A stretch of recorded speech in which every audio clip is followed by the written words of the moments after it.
Hey guys, what is going on? Payne here once again, and welcome back to my Swansea career on FIFA 14 Next Gen on the PS4. There is the group stage of the Europa Cup. This Swansea side currently find themselves bottom of the group stage, and Freiburg are top, the team that we was playing away against in our next fixture. We've only just got 1 point, whereas Freiburg, they've got 6. We're 5 points behind them. It's going to be an uphill challenge now to see if we can get through to that next round of the Europa League. It is going to be hard, but we're just going to have to keep on going. And take a look at this from Boney early on in the game. 15 minutes gone. I thought I'd just go for the shot. How unfortunate was that? I thought maybe the ball might have crossed the line, but after taking another look at the replay, it was nowhere near to going in. But what a goal that would have been. A thunderous shot from Boney. Absolutely sensational, and it gives you an idea of what Boney can produce when given the opportunity to play for this Swansea side. It was only a matter of time before this Swansea opened up the scoring against Freiburg. We needed it. And there we have it. Nathan Dyer picked out perfectly by Boney with such great vision. Found him, took it in his stride, fooled the defender, pulled it on the outside, and then smacked the ball with his left foot into the bottom corner of the goal. Now if we could just hold on to this, maybe just shut up shop completely and defend for the rest of the game, it would give the team a huge lift to possibly go through to the next round of the Europa League.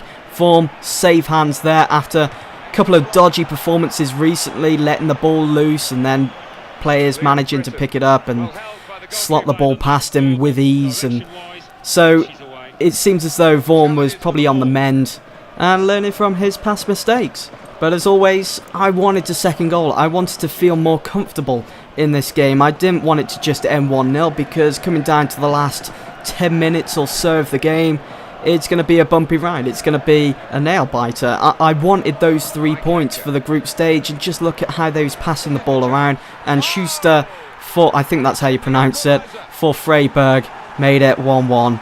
58th minute, there was still time to make it 2-1. So unfortunate, and he almost burst the net, powering that ball past Form. He was so unlucky not to at least have got a hand to that, but the ball just whizzed past him in the blink of an eye. You're not even going to see the replay because I was raging at the moment. I wanted to continue on with the game. No time for any of this. Just sitting back and watching replays. I wanted to get back into the game, and look at Boney being put under the pressure by both centre-halves there from Freiburg, and he managed to ping off a shot. Goalkeeper got a hand to it, he went down, put that one over for a corner, nothing came of it. Boney struggling to find any options, who to pass it to, and Dyer was the man that was open. He whipped in across, and it was so close to actually going into the back of the net. The Freiburg goalkeeper getting a hand to that one. I was very surprised. I thought, it's going to go in, it's going to go in. And at the last second, the keeper got a hand to it. Corner on the last minute, and Boney, I seriously thought that was going in to the back of the net. So unfortunate. Final score 1-1 against Freiburg. Decent result considering that we was playing away, but I would have liked those 3 points. We move on, guys, to our next fixture. It's the South Wales derby. Cardiff City against Swansea City. Wow. This was it, my first derby game against Cardiff, and it was to be played away. We do find ourselves still in 8th position. I just wanted to win here. That would have been decent. To get a win against Cardiff, to kickstart our season once again, to keep climbing up the table. You can probably hear the commentators talking as well whilst I'm going at it. But it's true, for some reason, I actually felt the animosity. They got the atmosphere just right here, and it was definitely going to come onto that pitch when this game kicked off. Cardiff against Swansea. It's been overlooked so many times, but it's a massive derby really for Wales. Here was Cardiff starting 11. They're going with Cornelius up front. They've got Kim, they've got Bellamy, who could possibly be retiring at the end of the season. And they've also got Odom Wingy down that right wing, who we're definitely going to have to be watching out for, as he could be playing the overlap with Brayford. You'll also see my Swansea side. You've probably seen a few of the players already. We've got the likes of Boney and Zaha. Zaha was definitely a must for this game. I needed the pace down both wings. Dyer there, who almost scored in that fixture against Freiburg midweek. Butner comes into the team as well. So not too many changes to the team for this one against Cardiff. That's what you've got to be careful about when playing a career mode, or if you're on Football Manager or anything like that. You've got to keep that consistency within the team. It also applies to real life as well, mainly real life. You've got to keep the consistency of who you're playing week in, week out, so the players can settle into those roles and they can get nice and comfortable and get into like some sort of groove, and at the same time picking up those good results that we need if we want to be climbing up the league table. It's no good really keep rotating your team around and bringing in new players and trying this and that, because you're going to find that your form is going up and down and you're not picking up the results that you want. As you saw there as well, Cardiff looking threatening there, Vorm looking lively as ever. Hopefully this time around he wouldn't slip up and let the ball loose for maybe someone like Cornelius to pick up and slot past him.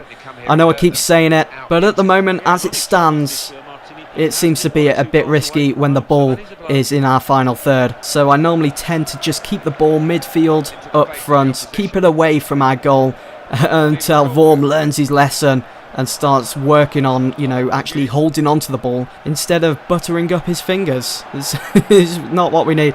But Cardiff, they had our number in this first half. Come the second half, I wanted to try and take the fight to them, see if we can at least get a goal. And at this moment, when Bellamy swung in the cross, I actually said to myself, oh well, here comes the first goal. And there we go. Cornelius got the first goal for Cardiff. 1-0. 52 minutes into the game. Bellamy, the architect there, with a great delivery. Top corner for Cardiff. I was going to say Swansea then. No, we're Swansea. They're Cardiff. They're the team we need to beat. And look at Bellamy again. He was just all over us. And Cornelius. What was my defenders doing? As you see here, making a sub. That's it. Enough of that. It's just getting ridiculous now. I need to bring on someone like Pablo Hernandez, who's got experience playing for Swansea, that can possibly be a game changer, because this one definitely needed to be turned around at big time. And Cardiff City, they kept coming, and Odom Wingy almost made it 2-0. It was just a good job that Vaughan was on form from that attack by Cardiff City. I desperately needed to get back into this game. I really, if we had just picked up a point from this one, I would have been happy. Nathan Dyer over the top of the back four, picking out Canas down that left wing. What was he doing there? Where was Zaha? Why was he playing out of position? Canas was forced to play the ball back to Butner there, who swung it across. We was piling the pressure on big time with this attack against Cardiff. It was good stuff, because sometimes with a team like Cardiff, who don't have that good of a defence, you start to see the holes appear and that we can work through, and eventually something will come of it. Canas on the ball, brought down to the ground, and this was an opportunity now to bring on Pablo Hernandez. But look how Canas kind of makes a meal out of it. Oh, there he goes. So off went the likes of Dyer and Guzman, and I brought on Shelby as well as Pablo Hernandez. Now Romeo did step up to take it, but I was glitching out. It was like, well, can I not move my camera? It's 25 yards out. I didn't want Romeo to take it. I went through the list. Who have I got on my team that could possibly take a very powerful shot here? I eventually went with Pablo Hernandez. So 25 yards out. Can Hernandez make it 1-1? He does! There we have it, guys. I have now scored my first free kick on FIFA 14 Next Gen. And how amazing does it feel? What powerful shot. You'll see it here on the replay. Hits it low and hard. Goalkeeper unable to just palm that one away, or maybe even hold on to it. The wall didn't do a thing about it. So many holes in that wall there for Cardiff. Back in the game. Could we now go on and win this one? I set the option to ultra attack. Could we get a second goal before the final whistle was blown? Shelby threw on goal with the half volley. The keeper couldn't hold on to it. The shot was just too powerful for him. And Zaha with another opportunity for Swansea. Whipping in across, seeking the head of Boney. But again, Marshall punching the ball away. Eventually managed to collect it. Game still stood at 1-1. Medal on the attack for Cardiff. Probably the last attack of the game overall. And of course, just when it looked like we was about to attack Cardiff, the referee blows the whistle. There we have it. Full-time score against our rivals, Cardiff City. 1-1. And we pick up a point. Not too bad. I'm happy with that considering that we was 1-0 down in the second half. Pablo Hernandez coming on and scoring that 25-yard free kick. Anyway guys, that's the end of this video. I do hope that you've all enjoyed, and I'll see you again soon.